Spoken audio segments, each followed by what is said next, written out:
Hi dears, എല്ലാവർക്കും നമസ്കാരം. ചെമ്പനീർ പൂവ് സീരിയലിന്റെ നാളത്തെ പ്രമോ വിശേഷത്തിലേക്ക് എല്ലാവർക്കും സ്വാഗതം കേട്ടോ. അങ്ങനെ നമ്മുടെ ശ്രുതിയെ തേടി പി എ എത്തിയിരിക്കുക. അങ്ങനെ ശ്രുതിക്ക് നല്ല കിട്ടിലൻ പണിയൊക്കെ ആയിട്ടാണ് നമ്മുടെ പി എയുടെ വരവ്.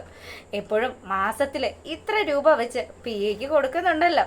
അതുകൊണ്ട് തന്നെ ആ പൈസ ചോദിച്ചെത്തിയ പി എ ഹാൻഡിൽ ചെയ്യാൻ വേണ്ടിയിട്ട് ശ്രുതിയും ശ്രുതിയുടെ കൂട്ടുകാരിയും കൂടെ നല്ലതുപോലെ കഷ്ടപ്പെടുകയാണ്. അങ്ങനെ ഒരുവിധം 2-3 ദിവസത്തിനുള്ളിൽ തനിക്ക് തരാനുള്ള പണം തരാമെന്നും പറഞ്ഞ് ശ്രുതി അയാളെ പറഞ്ഞയക്കുന്ന സമയത്ത് കൂട്ടുകാരി ചോദിച്ചു, അല്ലടി നിന്റെ ഉദ്ദേശം എന്തുവാ? ഈ 2 ദിവസത്തിനകം നീ എങ്ങനെ അയാൾക്ക് 50,000 രൂപ കൊടുക്കും? എൻ്റെ പൊന്നു മീരെ, എങ്ങനെയെങ്കിലും കൊടുത്തല്ലേ പറ്റുള്ളൂ. അല്ലാതെ ഇപ്പം എന്ത് ചെയ്യാനാ? അയാള് വന്നിനി എന്തെങ്കിലും പ്രശ്നം ഉണ്ടാക്കിയാൽ തൻ്റെ ജീവിതമല്ലേ കോഞ്ഞാട്ട ആവുന്നത്. ഓ, നീ എന്തൊക്കെ പൊല്ലാപ്പുകളിലേക്കാ പോകുന്നതെന്നൊക്കെ പറഞ്ഞ് മീര നമ്മുടെ ശ്രുതിയെ ആശ്വസിപ്പിക്കുകയാണ്. ആ സമയമാണെങ്കിലോ നമ്മുടെ സച്ചിയും രേവതിയും കൂടി അവരുടെ ജീവിതം അങ്ങ് ഗംഭീരമാക്കി കൊണ്ടുപോവുക. മറ്റൊന്നുമല്ല, രേവതിക്ക് വേണ്ടി നമ്മുടെ സച്ചി ഒരു താലിമാല വാങ്ങിക്കൊണ്ടു വന്നല്ലോ.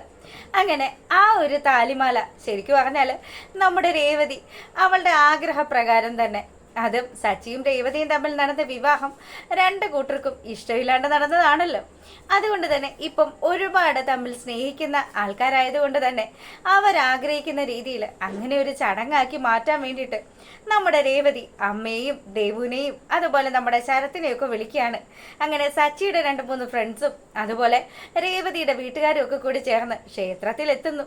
അതിനുശേഷമാണെങ്കിലോ ക്ഷേത്രത്തിലെത്തിയതും പൂജാരി പൂജിച്ചു കൊണ്ടുവന്ന ആ ഒരു താലി കണ്ടതും നമ്മുടെ സച്ചിക്ക് വലിയ സന്തോഷമായിട്ടോ. അങ്ങനെ സച്ചിയുടെ മുന്നിൽ രേവതി ആ ഒരു ഗിഫ്റ്റ് കൊടുക്കുക. വേഗം പോയി ഇതൊക്കെ ഒന്ന് ഇട്ടിട്ട് വരാൻ പറഞ്ഞു. അങ്ങനെ സച്ചിക്ക് പുതിയൊരു ഡ്രസ്സും ഒക്കെ സമ്മാനിച്ച് ശരിക്കും ഒരു മണവാളൻ എങ്ങനെയാണോ വരുന്നത് അതുപോലെ തന്നെ നമ്മുടെ രേവതി സച്ചി അങ്ങ് റെഡിയാക്കി കൊണ്ടുവരിക.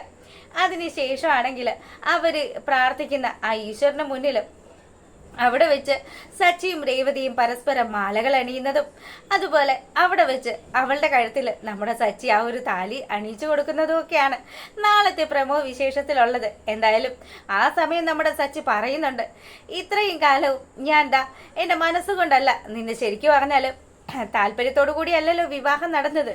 എന്നാൽ ഇപ്പം ഞാൻ എല്ലാ അർത്ഥത്തിലും ഞാൻ നിന്നെ എൻ്റെ ഭാര്യയായി സ്വീകരിക്കുകയാണെന്ന് സച്ചി അവിടെ വെച്ച് ഇങ്ങനെ പറയുമ്പോൾ നമ്മുടെ രേവതിക്ക് നല്ല സന്തോഷമൊക്കെ ആവുന്നുണ്ട്. ഈ കാര്യങ്ങളൊന്നും അറിയാണ്ട് പാവം നമ്മുടെ ചന്ദ്രപതിയും ടീമും ഒക്കെ വീട്ടിൽ അങ്ങനെ ഇരിക്കുക. ശ്രുതി കൊട്ടക്കണക്കിന് സ്വർണം കൊണ്ടുവരുന്നതും കാണാൻ വേണ്ടിയിട്ട്. എന്തായാലും ബാക്കി വിശേഷങ്ങളും ഒക്കെ ആയിട്ട് പിന്നീട് വരാം. അപ്പോൾ ഇഷ്ടമായിട്ടുണ്ടെങ്കിൽ ഒന്ന് ലൈക്ക് ചെയ്തേക്കണേ. അപ്പോൾ ഓക്കെ, താങ്ക് യു.